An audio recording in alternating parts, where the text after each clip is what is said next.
তাহলে আমাদের যে বিশ্বরূপ দর্শন রয়েছে একাদশ অধ্যায়, তাহলে একাদশ অধ্যায়ে 40 নম্বর যে শ্লোক রয়েছে, আমরা অনেক সময় হচ্ছে যে উত্তরমুখী বসতে হবে, পূর্বমুখী বসে ভগবানের কথা যে কোনো দিকেই, মানে আর পূর্ব দিক পশ্চিম দিক, পূর্ব দিক উত্তর দিক, মানে দিক হচ্ছে নিয়ে হচ্ছে আমরা চিন্তা ভাবনা করি কি না, করি না? তাহলে হচ্ছে দেখেন এইখানে যেটা বলতেছে যে ভগবানকে হচ্ছে সকল দিক থেকেই হচ্ছে নমস্কার করা যায়, প্রণাম করা যায়, মানে তার হচ্ছে সীমা পরিবেশীমা নেই, কোনো দিক নাই। সেখানে এখানে বলছে, মনে অর্জুন বলছে যে নম পুরস্তাৎ পৃষ্ঠতস নমো নমস্তুতে সর্বতএব সর্ব অনন্ত বীর্য অমৃত বিক্রমানস্তম সর্বম সবামনসি ততসি সর্ব। তাহলে অর্জুন বলছে হে সর্বাত্মা, হে সর্বাত্মা, তোমাকে সম্মুখে পশ্চাতে এবং সমস্ত দিক থেকেই নমস্কার করছি, মানে সম্মুখে পশ্চাতে সমুখ দিক থেকেই নমস্কার করছি। হে অনন্ত বীর্য, তুমি অসীম বিক্রমশীল, তুমি সমগ্র জগতে প্রাপ্ত, অর্থাৎ তুমি সর্বস্বরূপ। তাহলে ভগবানকে সকল দিক থেকেই হচ্ছে প্রণাম করা যায়, এই যে উত্তর দিক, দক্ষিণ দিক, পশ্চিম দিক, পূর্ব দিক, উপর নিচ, মানে কোনো দিকেই হচ্ছে যে উনি যে নাই সেটা নহে, উনি হচ্ছে সর্বদিকেই বিরাজমান। এই জন্যে হচ্ছে আমরা অনেক সময় ধর্ম আলোচনা করার সময়, গীতা পাঠ করার সময় যে উত্তর মুখ হয়ে করতে হবে, পশ্চিম মুখে করা যাবে না, পূর্ব দিক মুখ দিয়ে করতে হবে, দক্ষিণ মুখ হয়ে করা যাবে না, না এরকম অনেক সময় অনেক প্রশ্ন আমরা করি কি না, মানে যদি হচ্ছে উত্তরমুখী না হয় বা পূর্বমুখী না হয়ে যদি করি, যে অন্য মুখ দিয়ে যদি করি, তাহলে অনেকের হচ্ছে মন খারাপ হয় এবং অনেকের হচ্ছে ভুল ভ্রান্তি হতে ধরে কি না, ধরে না? তাহলে দেখেন আছে এইখানে গীতায় কিন্তু সেটা হল না, যে গীতার হচ্ছে কোনো দিক নাই, মানে সব দিক দিয়ে হচ্ছে ভগবানের অর্চনা বন্দনা করা যায়। যে নম পুরস্তাৎ পৃষ্ঠতস নম নমস্তুতে সর্ব অনন্ত বীর্যম অমিত বিক্রমানস্তম সর্বম সমনসি ততসি সর্ব। যে সকল দিক দিয়ে হচ্ছে ভগবানের হচ্ছে পূজা অর্চনা করা যায় বা নমস্কার করা যায়। যে জ্ঞানীর চোখে ভগবান সর্বব্যাপী, বৈজ্ঞানিক বিশ্লেষণ, জ্ঞানীর চোখে ভগবান হচ্ছে সর্বব্যাপী, আর আমাদের সাধারণ মানুষের চোখে আছে ভগবান হচ্ছে ওই পুরীধামে রয়েছে, মা কালী দক্ষিণেশ্বরে রয়েছে না, আর আছে ভগবান হচ্ছে আমাদের কালীবাড়িতে রয়েছে, আর আছে মন্দিরে রয়েছে, এইটা আমরা মনে করি কি না সাধারণ মানুষের ক্ষেত্রে, কিন্তু ভগবান সব জায়গায় রয়েছে। হ্যাঁ, মন্দিরে গেলে ভগবান পাবো, এটি নাই সেটা বলতে চাই। হ্যাঁ, তাহলে জ্ঞানী ঈশ্বরকে ভগবান সর্বব্যাপী, যে ভগবান শ্রীকৃষ্ণ স্বয়ং অর্জুনের উপর কৃপা করে জ্ঞান চক্ষু খুলে দিয়ে দিব্য দৃষ্টি প্রদান করেছিলেন। যখন হচ্ছে ভগবানের কৃপা হবে, আপনি সর্ব অবস্থায় তাকে সব জায়গায় হচ্ছে প্রত্যক্ষ করতে পারিবেন। আমরা তো কীর্তন করি, আমরা জানি যে যে জায়গায় সমাবেশ হবে সেই জায়গায় ভগবান। যে ভগবান বুঝেছিলেন যে অর্জুনের জ্ঞানের পরিসীমা অনেক এবং হচ্ছে বিভিন্ন জ্ঞানগর্ভ প্রশ্নের মাধ্যমে তা ফুটে উঠেছে। অর্জুন ওর জ্ঞান যে প্রচুর, তা হচ্ছে ওনার প্রশ্ন ধরন দেখেই হচ্ছে বোঝা গেছে যে উনি হচ্ছে জ্ঞানী। যখন একজন মানুষ হচ্ছে প্রশ্ন করে, ওই উত্তর জানিয়া কিন্তু প্রশ্ন করে, মানে উত্তর না জানিয়া কখনো হচ্ছে প্রশ্ন করে না, ঠিক আছে?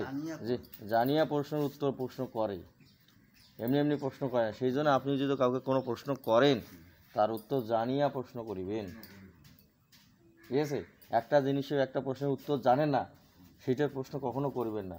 কারণ হয় যদি হচ্ছে আপনি প্রশ্ন করলেন, ও যদি ভুলভাল উত্তর দেয়, তাহলে হচ্ছে ভুলভাল শব্দ আপনার মাথার ভিতরে সেট হইলো, মানে প্রবেশ করলো, মানে অজ্ঞানতা আপনার ভিতরে প্রবেশ করলো। আর অজ্ঞানতা যখনই আপনার প্রবেশ করবে, তখনই আপনি তামসিকতার দিকে চলে গেলেন। মানে হ্যাঁ টিটকারি করলো। এই জন্য হচ্ছে প্রশ্নের যেখানে যেখানে প্রশ্ন প্রশ্ন করবেন যখন তখন ওর উত্তর জানিবেন, জানার পরে তারপর প্রশ্ন করবেন। এটা ঠিক আছে, যেগুলি আমি এই জিনিসটা জানি না, যদি একটু আমার হ্যাঁ বললে আমরা একটু হ্যাঁ হ্যাঁ হ্যাঁ যে এইটা আলাদা হিসাব। তার বলছে যে আমরা যখন কোনো বিষয়ে সূক্ষ্ম তথ্য জানতে পারি তখন মনে বিশ্বব্রহ্মাণ্ড মনে বিশ্বব্রহ্মাণ্ড হচ্ছে জ্ঞানময়। জ্ঞান ছাড়া বিশ্বব্রহ্মাণ্ডে কিছুই নেই। এই বিশ্বব্রহ্মাণ্ডে জ্ঞান ছাড়া কিছু নেই, সব কিছুই হচ্ছে জ্ঞানময়। যে অসীম মহাবিশ্বের অতি ক্ষুদ্র একটি অংশ হলো আমাদের সৌরজগৎ। সূর্য, গ্রহ, উপগ্রহ, গ্রহাণুপুঞ্জ, অসংখ্য ধূমকেতু এবং অগণিত উল্কা নিয়ে এই সৌরজগৎ গঠিত। সূর্য সৌরজগতের কেন্দ্রে অবস্থান করছেন। গ্রহগুলো মহাকর্ষ বলের প্রভাবে সূর্যের চারদিকে ঘুরছে। আমাদের সৌরজগতের যাবতীয় গ্রহ উপগ্রহ নিয়ন্ত্রণ হলো সূর্য। তাই সূর্যকে ভিত্তি করেই সৌরজগতের যাবতীয় কাজকর্ম চলে। মহাবিশ্বের বিশালতার কাছে আমাদের সৌরজগতের একটি ক্ষুদ্র বিন্দু ছাড়া কিছু নয়। ঠিক আছে, এখন আছে দেখেন এই যে ভগবান আছে মানে গীতার জ্ঞান একমাত্র অর্জুনকে কেন দিল, এরকম প্রশ্ন আসতে পারে না?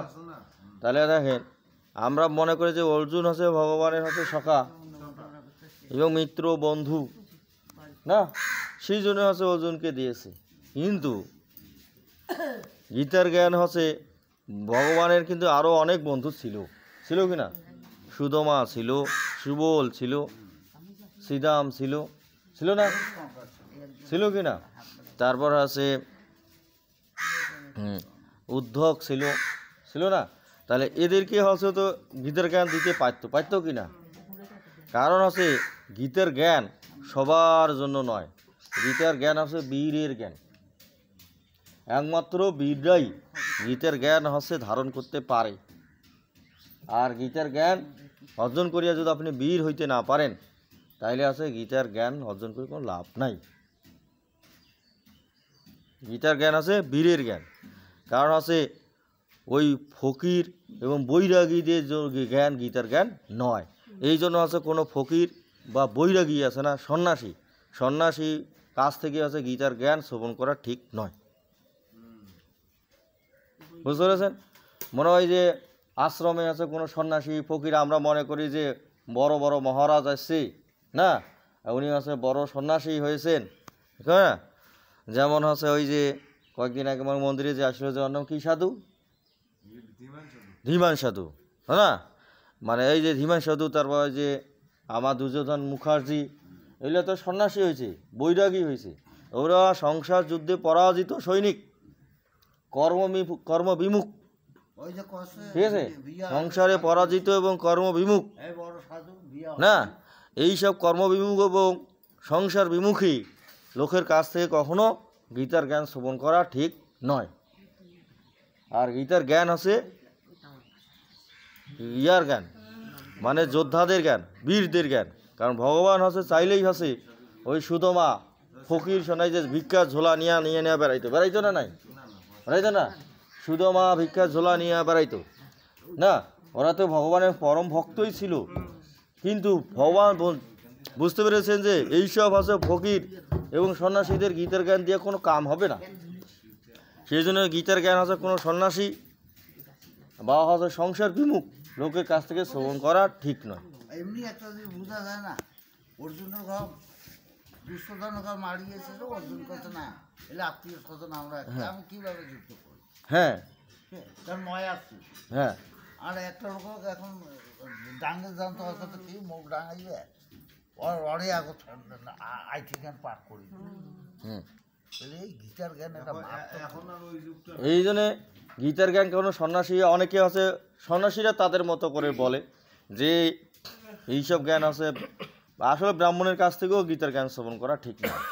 কারণ আছে ব্রাহ্মণরাও হচ্ছে কি হচ্ছে, ওরাও হচ্ছে সংসার বিমুখ, যদি যাদের বলা হয় এরা সংসার বিমুখ। ঠিক আছে, গীতার জ্ঞান আছে একমাত্র আছে ক্ষত্রিয় যোদ্ধাদের কাছ থেকে শোনা উচিত। মনে করা হচ্ছে যেমন হচ্ছে শিক্ষক হবে তার ছাত্র তেমন হবে। এই জন্য হচ্ছে একটা আছে সোজা যে বক্তা সবাই হইতে পারিবে, মানে বক্তা সবাই হইতে পারিবে কিন্তু শিক্ষক সবাই হইতে পারিবে না। সবাইকে মাস্টার হইতে পারিবে, কারণ হচ্ছে বক্তা কি করবে, ও একটা নির্দিষ্ট বিষয় নির্দিষ্ট জিনিস ওর ইচ্ছা এবং সামর্থ্য অনুযায়ী সেটা হচ্ছে রপ্ত করিয়া মানুষের সামনে ওগুলো দিতে পারলেও, মানে বলতে পারলে সে হচ্ছে বক্তা।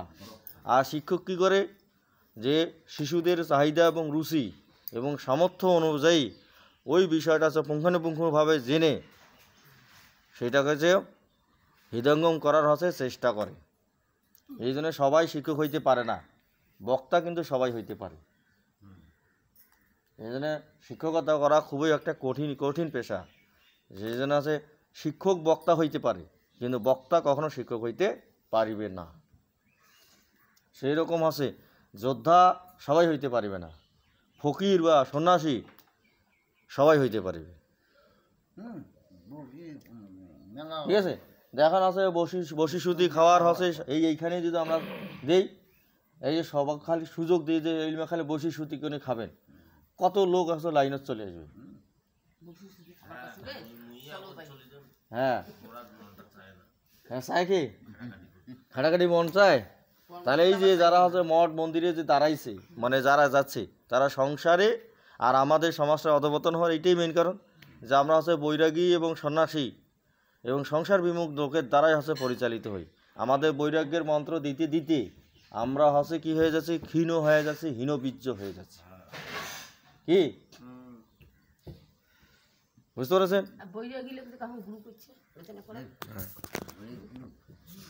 হ্যাঁ করছি তো, ওই জন্য তো